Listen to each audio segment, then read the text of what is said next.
Assalamualaikum everyone. I hope you are doing well.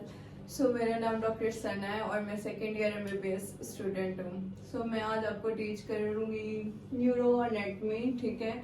और मुझसे जितना हो सकेगा कि मैं आपको उसको इजी और इंटरेस्टिंग वे से समझाऊँ ताकि आपको पढ़ने में मज़ा आए और मुझे समझाने में मज़ा आए. और सबसे पहले आधा ब्लू और आधा ग्रीन. असल में मेरे साथ मार्कर निकल ली थी बेवफाई, तो उस वजह से मुझे ना नीचे ये मार्कर यूज़ करना पड़ा green. So first lecture blue and green चलता है, बस नॉलेज चाहिए ना. सो आज हम पढ़ रहे हैं introduction and organisation of the nervous system. ये चैप्टर फर्स्ट चैप्टर है और हमारे लिए इम्पोर्टेंट क्यों है, क्योंकि इसके अंदर ना कुछ ऐसे टर्मिनोलॉजी यूज़ की गई है, कुछ ऐसे टर्म्स हैं जो हमें समझने चाहिए. अगर हम वो मास्टर कर लेते हैं तो आगे के जितने भी न्यूरो एनाटॉमी के चैप्टर हैं, ठीक है, वो हमें बहुत ज़्यादा इजी लगता है. तो इस वजह से मैंने फर्स्ट चैप्टर उठाया था. नहीं तो मोस्टली ऐसा होता है कि हम थर्ड चैप्टर से स्टार्ट करते हैं या फोर्थ से, बिकॉज असल वहीं से स्टार्ट होती है ना एनाटॉमी न्यूरो. द पॉइंट बनाओ जैसे कि अगर आप बुक रीड करें तो आपको इजीली समझ आ जाए. और मैं जो बुक यूज़ कर रही हूँ वो है न्यूरो की स्नेल, ठीक है. मैं स्नेल क्योंकि हमारी यूनिवर्सिटी के अंदर स्नेल ही कवर करवा रहे हैं, सो डेट्स हुआ है.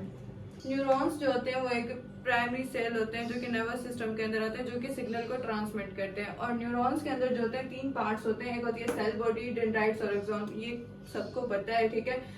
सेल बॉडी क्या होती है, कंटेन करती है न्यूक्लियस. उसके अंदर न्यूक्लियस होता है. डेंड्राइट जो रिसीव करता है सिग्नल को, और एक्सॉन जो कैरी करता है सिग्नल को अवे, मतलब. और उसके बाद आता है न्यूरोग्लाया. न्यूरोग्लाया क्या होते हैं, न्यूरोग्लाया जो होते हैं ना, neurons are supported by neuroglia which is provide protection, nutrition and structural support, ठीक है. इसमें क्या होता है कि न्यूरोग्लाया जो होते हैं ना वो एक स्पेशलाइज्ड टिश्यू होते हैं जो कि न्यूरॉन्स को सपोर्ट करते हैं, ठीक है. और उसको प्रोटेक्शन देते हैं और नरिशमेंट देते हैं, न्यूट्रिशन देते हैं, ठीक है, और स्ट्रक्चरल सपोर्ट भी. पर एक जो मेन बात है इधर वो है ये,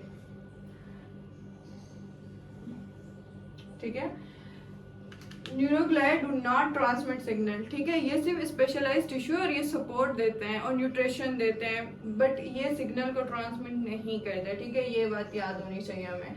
उसके बाद आता है नर्वस सिस्टम. नर्वस सिस्टम क्या है, नर्वस सिस्टम जो होता है वो डिवाइड होता है into central nervous system and peripheral nervous system, ठीक है. और सेंट्रल नर्वस सिस्टम क्या होता है, कंसिस्ट करता है ब्रेन एंड स्पाइनल कॉर्ड.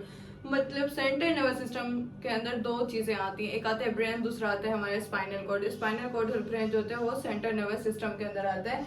उसके बाद सेंट्रल नर्वस सिस्टम के अंदर दो चीजें आती हैं, मतलब सेंट्रल नर्वस सिस्टम के अंदर दो पार्ट्स होते हैं, ठीक है. कौन से, एक होता है ग्रे मैटर, दूसरा होता है व्हाइट मैटर, ठीक है. और व्हाइट मैटर, तो सबसे पहले आता है ग्रे मैटर. ग्रे मैटर जो होता है वो कंटेन करता है सेल बॉडीज, मतलब ग्रे मैटर के अंदर सिर्फ और सिर्फ सेल बॉडीज होते हैं, एक्सॉन नहीं होते, ठीक है. और व्हाइट मैटर के अंदर कंटेन करता है माइलिनेटेड नर्व फाइबर, मतलब इसके अंदर एक्सॉन होते हैं और वो माइलिनेटेड. इसके बाद आता है ग्रे मैटर.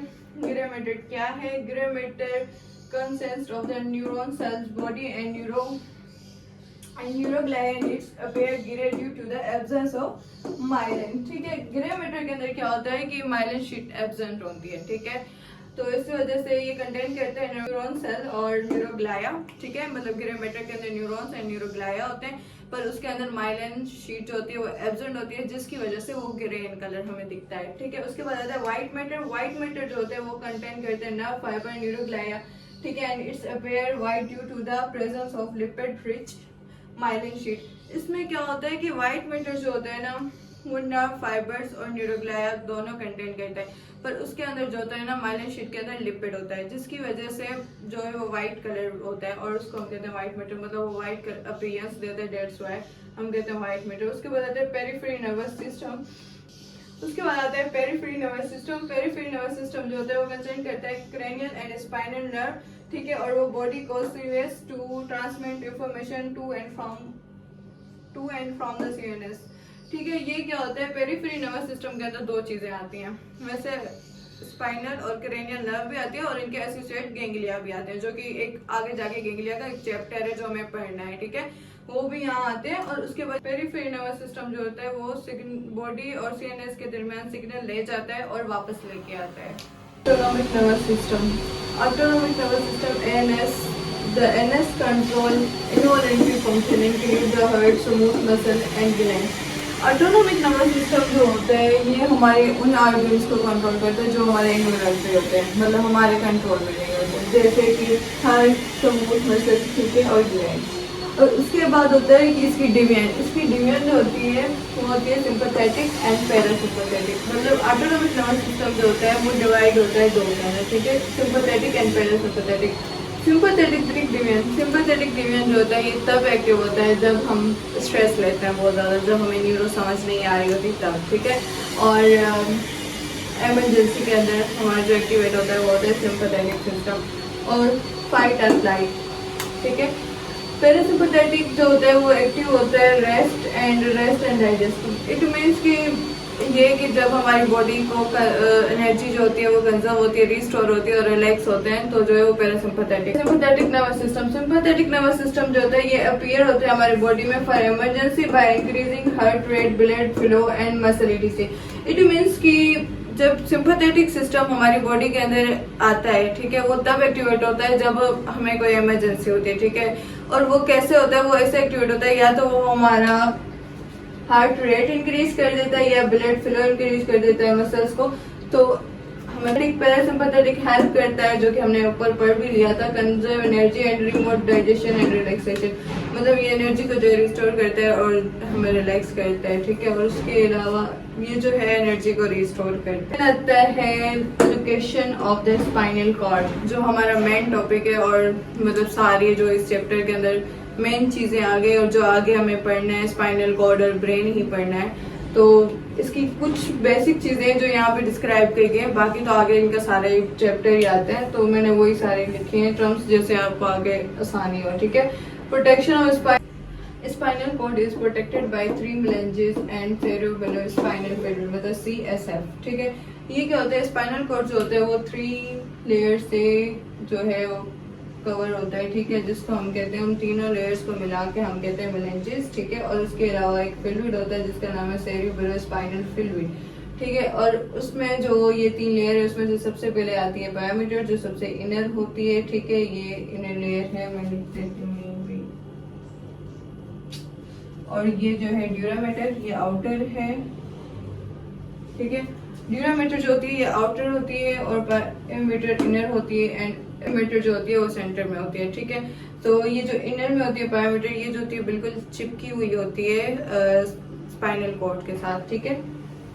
उसके बाद आता है structure of spinal cord. Spinal cord का स्ट्रक्चर, स्पाइनल कॉर्ड का स्ट्रक्चर पढ़ना जरूरी है, समझना भी जरूरी है। चलो हम समझते हैं। Spinal cord consist of the inner cord, ठीक है। इनर इसके अंदर होता है ग्रे मैटर, ठीक है, जो सराउंडेड होता है outer covering of white matter. Core जो है ना वो इनरली उसके अंदर जो कोर होता है वो ग्रे मैटर का होता है, ठीक है, पर वो सराउंडेड होता है outer covering of white matter. अभी कैसे कि जो कि स्पाइनल कॉर्ड होता है ना उसके अंदर 2 पार्ट्स होते हैं, जो कि हमने पहले भी पढ़ा था, एक ग्रे मैटर, ठीक है, और व्हाइट मैटर। ग्रे मैटर अंदर की तरफ होता है और जो व्हाइट मैटर होता है ये बाहर की तरफ से होता है। तो मोस्टली एमसीक्यूज में ये आता है, ठीक है, और ये हम कंफ्यूज भी हो जाते हैं, बट इसमें ऐसी कंफ्यूजन वाली बात है नहीं कि आउटर कवरिंग जो होती है वो व्हाइट मैटर होता है, क्योंकि व्हाइट मैटर बाहर होता है तो उसने ग्रे मैटर को कवर किया होता है, ठीक है।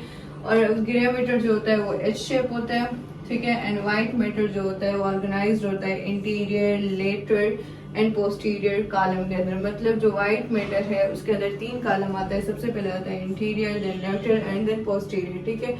और उसके बाद आता है protection of the brain, brain की protection. The brain is also protected by layers, ठीक है। जो ब्रेन होता है वो सेम 3 लेयर से ही प्रोटेक्टेड होता है, जैसे स्पाइनल कॉर्ड होता है यही बायोमीटर, ड्यूरामीटर एंड ऑर्गेनॉइड मैटर, ठीक है। और उसके अलावा उसके अंदर भी फ्लूइड होता है ब्रेन के अंदर भी, जिससे वो कवर होता है ये सेरिब्रोस्पाइनल फ्लूइड, ठीक है। उसके अलावा location of brain, the brain lies in the cranial cavity and the continuous with the spinal cord through the foramen magnum. इसमें ये जो है फोरामेन मैग्नम, ये इम्पोर्टेंट। जो ब्रेन होता है वो क्रेनियल कैविटी के अंदर होता है, ठीक है। ब्रेन जो है वो क्रेनियल कैविटी के अंदर होता है और वो स्पाइनल कॉर्ड से जुड़ा होता है, मतलब through the foramen magnum. Foramen magnum के थ्रू जो है वो स्पाइनल कॉर्ड से कनेक्ट होता है, ठीक है। उसके बाद आते हैं डिवीजन ऑफ ब्रेन, ब्रेन की डिवीजन।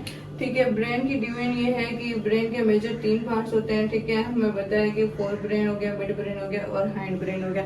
अभी थोड़ा बहुत इसी चैप्टर के अंदर फोर ब्रेन के बारे में बताया गया, मिड ब्रेन के बारे में बताया गया, फिर हाइंड ब्रेन के बारे में बताया गया, और उसके अलावा इनके कुछ जो पार्ट्स हैं उनके बारे में बताया गया।